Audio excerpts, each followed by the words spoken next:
राउत महिमा पर बटे माई केहू हमरा घरे अपन बाल बच्चा ना भेजत रहे। हेलो ठीक है कहला केहू के दी ना तो छप्पर फाड़ के दी ना। खा जा बुची।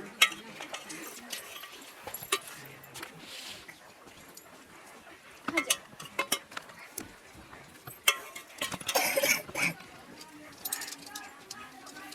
लागेला निकला मैया के बिंदिया लीलार बड़ निक लागेला मैया के बिंदिया लीलार बड़ निक लागेला। खा जा और मंगी खा जा घटी त चल खा जा। अरे हाय का कहले बिया रे बझिनिया ई कुल का करतइस रे? का करते खियावो तनी दीदी खियाव तनी कौन चीज खियाव तड़ू के करा घर के लइकिन के बटोर के चल वो ढंग पसारे अगर कुछ होई नु तो देखिए तोरा हिसाब करब दूसरा के लइकी के खियावत रे नवमी नवरात्र के दिने। ऐसे काहे रोवा बोला तनी हम सच्चा दिल से व्रत कइले बनी नमी मैया के हमर जनी के कुछ ना होई दीदी। बड़ी सच्चा दिल से व्रत कइले बड़ू ऐसे तो मार घर आगे ना भर देले बड़ू बिया छेड़ के ना के एगो छुछुंदरो के लगन नहीं खे। अरे माता रानी के कृपा होई ना जरूर हमारा आचर भरियन तहार आचर घबरा मत है कुल ढंग कइला से लइकिन के खेला से आचर भरजी ना घर के खाना बना में जंगल टूट जाला नु आ चल और खियावे एहनी के बना के खिया खातिर जंगल हो गेल बाटे। दीदी रो कुछ बोली यहाँ सबके कुछ ना होके खा जा बुच्ची तो जनी चिंता मत करा जा ये ऐसे ही बरबरात रहेली पागल है। खा जा खा।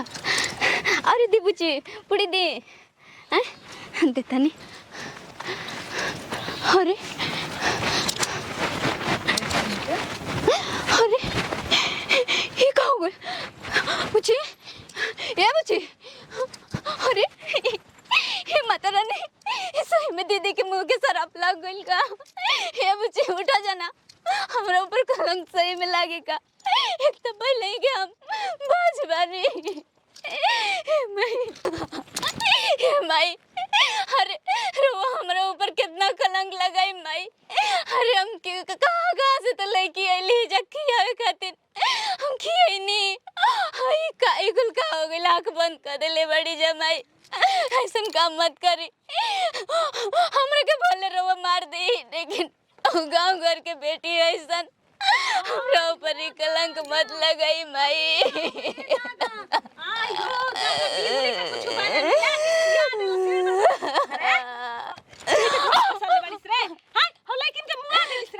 दीदी हम कुछ ना करी हम नीमन से खाना बने नहीं दीदी।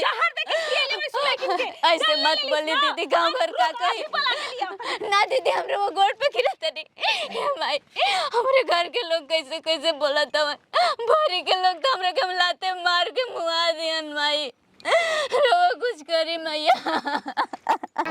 चला आ कुछ बताओ भैया नहीं लाश के बिछाना भइल बे बबुआ वो कैसे हो? अरे हो बझिनिया कहीं कहां से देश भर के लड़की बटोर ले लेबी खियावत या मैं मुंह गइल बैसन। हमारे घर के तो लड़की त ना लोग तो हमरो स्वेटर लौकत नहीं खे हमनी के लड़किया ऐसे तान लोग के लेके नहीं कि अपन लड़की हम घर खोजत रही त लड़किया ना लोग चलो तो चलो तान लोग के कितना गलती बाटे हो तान लोग ई जानते हो कि हम गार्जियन है बिना पूछले अपन अपना लड़की के कैसे भेज दे हम छोड़ घर के बने जा अब आई हो सकते हैं हम कुछ होई नु पुलिस दरोगा आई ना तो हम रिक्स। अरे ऐसे कैसे हो? हम अपन मुड़ी पटक के जैसे उठाता है कुछ ना आई बेटी।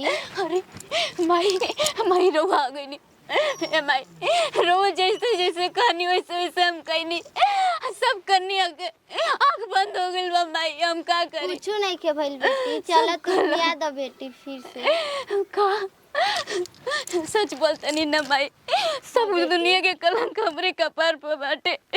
कुछ नहीं के भइल बेटी चल एक बार देख ले बेटी। चली माई आजा बहन खाना अच्छा बा। हां बहन अरे तो जानी ठीक पड़ू जा खाला जा। हमने के का भइल है मम्मी?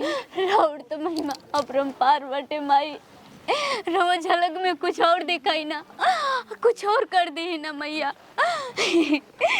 माता रानी जय माता रानी खा जा चली जा चला जा देखा जा चले जा का कहले बिया तो सब कोई ठीक है बा? अरे अरे हम देख के गनी बबुआ जी सब मुआ रही सन लइकिया। अरे चाची तू झूठ बोलत रहलू का? ई का बोलत कैसे नहीं जी गइली सन? कहत है कि मोर कोई बैसन लड़की मैं हाउ डाल के मुआ देले बिया। अरे हम आंखी से देख के गनी रोज मैं मुआ रही हसन। वो सब अपना आंखी देख ली। चलो का ऐसन कोनो बात नहीं कि मैं दीदी रो लेकिन हमरे के मन में से बदनाम कहता कितना जा। कइल चाहत नहीं दीदी। रोज सब आंखी देखत नहीं जाना बच्चन के कुछ नहीं है भाई। अपन आंख से कैसे हो सकेला हम अपन आंख से देख के। अरे ई तो सब ये मैं लइकी गायब हो गइली सन। हे माता भाई रानी लोग रह जा। जय माई सब देवी हमने गलती सही बोला कहीं जा। हमर रोज सब लाज बचा देनी जा। ये छोड़ने बनी रहुआ गलती हो गइल हमरा से छोटकी। सचमुच में लागत सब देवी जी रही जा। सब देवी लोग आई रहला। तो हर मुद्दा बार बाटे हमरा घर में देवी देवता आके खा ले ली जा।